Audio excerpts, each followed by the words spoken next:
So we're going to be going through complex factoring. I'm going to be showing one way of doing it.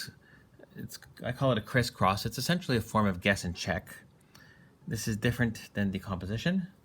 This is just a way of doing complex factoring. So complex factoring, it's when you have a number in front of the x squared. If you know the values, we call that the a value. And we cannot common factor it out. So we cannot common factor out the 2 because the 2 doesn't go nicely into the 11 or the 5. So I'm going to set up a system. And try the first 2 examples, and it should make sense by about the 3rd example. So we're going to write down all the on this side we're going to write down all the factors of the first number, all the things that multiply to 2. So in this case it would be 1 and 2. On this side we're going to write down all the things that multiply to 5, which is in this case 1 and 5. We're also on the right side, we're also going to flip it, so we're also going to write 5 and 1. Essentially so we could get all the possibilities. Then what we're going to do is we're going to start doing some crisscrossy math. So we're going to take the number on the top and multiply it by a number on the bottom. So 1 times 5, I'm going to write a little 5 over here. 2 times 1, 2. So those are the 2 numbers associated with that. 1 times 1 is 1. 2 times 5 is 10. So I did the crisscross multiplying.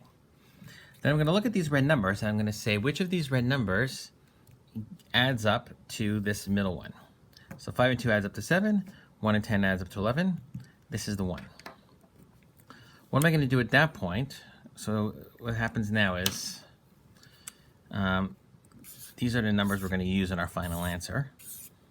And the order matters. And then we're going to essentially read it off. So we're going to read off the top, and it's going to be 1x plus 5. And on the bottom, it's going to be 2x plus 1. And so the answer is that this factors into, instead of 1x, I could just write x plus 5 times 2x plus 1. And it's been factored. Let's do another example.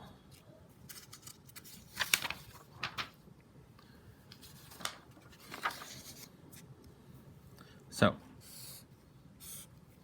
we do the crisscross. Here we write down everything that multiplies to 3. Here everything that multiplies to 7. But we reverse it. Then we crisscross to get some red numbers. So 1 times 7 is 7. 3 times 1 is 3. Now I could see already this adds up to 10, and I could stop at this point. But let's pretend I didn't quite notice. 1 times 1 is 1. 3 times 7 is 21. And this is the one that adds up to the thing. So these are the numbers we're going to use.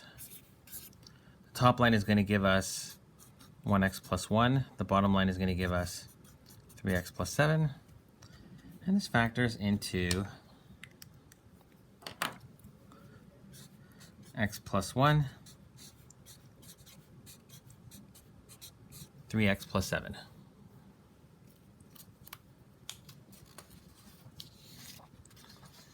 Example 3.